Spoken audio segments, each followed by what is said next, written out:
Bonjour et bienvenue sur jcompris.com. Alors l'objectif de cette vidéo, c'est d'expliquer ce que c'est qu'un nombre premier, de bien comprendre la définition et de savoir l'utiliser en exercice. Donc allons-y, lisons la définition ensemble. Un nombre premier, c'est un entier positif qui a exactement deux diviseurs positifs, 1 et lui-même.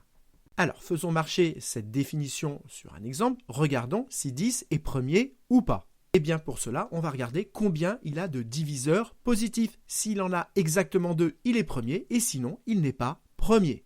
Alors déjà, 10 est divisible par 1, ça nous fait un diviseur, tout nombre est divisible par 1. Et 10 est également divisible par 10, tout nombre est divisible par lui-même. Donc voilà, ça nous fait déjà 2 diviseurs pour 10, donc si on en trouve un autre, eh bien ça voudra dire que 10 n'est pas premier. Maintenant, regardons si 10 est divisible par 2. Alors si on prend 10... et qu'on le divise par 2, ça fait 5, ça tombe pile sur un entier, donc ça veut dire que 10 est divisible par 2. Et donc ça veut dire qu'on a trouvé un troisième diviseur de 10 qui est bien positif, 2 c'est positif, et donc comme il a plus que 2 diviseurs positifs, eh bien ça veut dire que 10 n'est pas premier. Donc première chose à retenir, c'est que si on trouve un autre diviseur que 1 et lui-même, ici on a trouvé 2, ça veut dire qu'il y a au moins 3 diviseurs positifs, et donc que le nombre n'est pas premier. Et pour trouver des diviseurs rapidement, il faut absolument connaître ces critères de divisibilité que je vous ai rappelés ici. Prenons 321. Pour savoir s'il est premier ou pas, on va regarder s'il a d'autres diviseurs que 1 et lui-même. Et donc on va commencer par regarder s'il n'est pas divisible par 2. Mais un entier est divisible par 2 s'il finit par 0, 2, 4, 6 ou 8. Or lui, il finit par 1, donc il n'est pas divisible par 2. Maintenant, on regarde s'il n'est pas divisible par 3. Pour cela, il faut faire la somme de ces chiffres. Donc on fait 3 plus 2 plus 1, on fait la somme de ces chiffres. 3 plus 2, ça fait 5, plus 1, ça nous fait 6.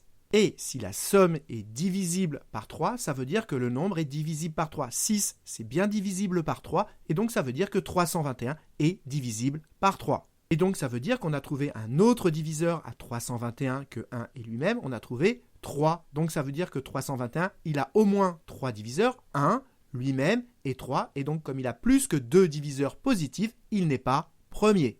Prenons un dernier exemple. Est-ce que 11 est premier? Pour le savoir, on va regarder combien il a de diviseurs positifs. On commence par regarder déjà, est-ce que 11 est divisible par 1? Bah oui, tout nombre est divisible par 1, donc 11 est bien divisible par 1.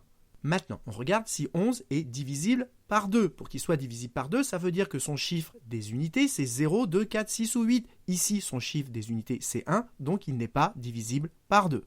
Maintenant, est-ce que 11 est divisible par 3? Pour le savoir, on fait la somme de ces chiffres. On fait 1 plus 1, ça nous fait 2. 2, c'est pas divisible par 3, donc 11 n'est pas divisible par 3. Maintenant, est-ce que 11 est divisible par 4? Mais si 11 n'est pas divisible par 2, eh bien, il ne peut pas être divisible par 4. Maintenant, est-ce que 11 est divisible par 5? Et vous devez savoir qu'un entier est divisible par 5 s'il finit par 0 ou 5. Ici, il finit par 1, donc il n'est pas divisible par 5. Maintenant, est-ce que 11 est divisible par 6? Mais si 11 était divisible par 6, 11 serait divisible par 2. Or, 11 n'est pas divisible par 2, donc 11 n'est pas divisible par 6. Maintenant, est-ce que 11 est divisible par 7? Mais 11, ça n'est pas dans la table des 7. 11 n'est pas un multiple de 7, donc 11 n'est pas divisible par 7. Alors, si vous n'êtes pas à l'aise, vous pouvez toujours prendre votre calculatrice. Vous prenez 11, vous le divisez par 7.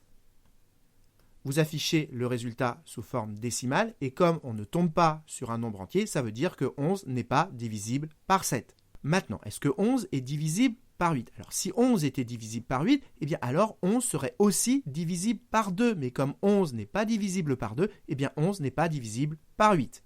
Même principe pour 9, si 11 était divisible par 9, eh bien alors 11 serait divisible par 3. Mais comme 11 n'est pas divisible par 3, eh bien 11 n'est pas divisible par 9.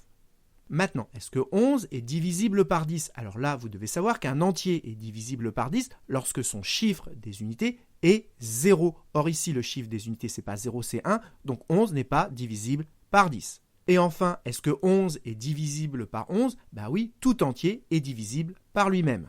Et donc, au final, on a trouvé que 11, il avait combien de diviseurs positifs? Il a 1, et il a 11, il n'en a pas d'autres, il a donc exactement 2 diviseurs positifs, et donc 11 est bien un nombre premier. Donc voilà, cette vidéo est terminée. Alors surtout, retenez bien qu'un nombre premier a exactement 2 diviseurs positifs, 1 est lui-même, ce qui veut dire que si vous trouvez un autre diviseur, eh bien ça veut dire que ce nombre n'est pas premier. Et pour trouver les diviseurs d'un nombre, exactement comme on l'a fait avec 321, il faut absolument connaître ces critères de divisibilité. Donc voilà, j'espère que cette vidéo vous a été utile et dans la prochaine, on verra si 0, 1 et 2 sont des nombres premiers ou pas. Et en attendant, comme d'habitude, si vous avez apprécié cette vidéo, n'hésitez pas à la partager et à la liker.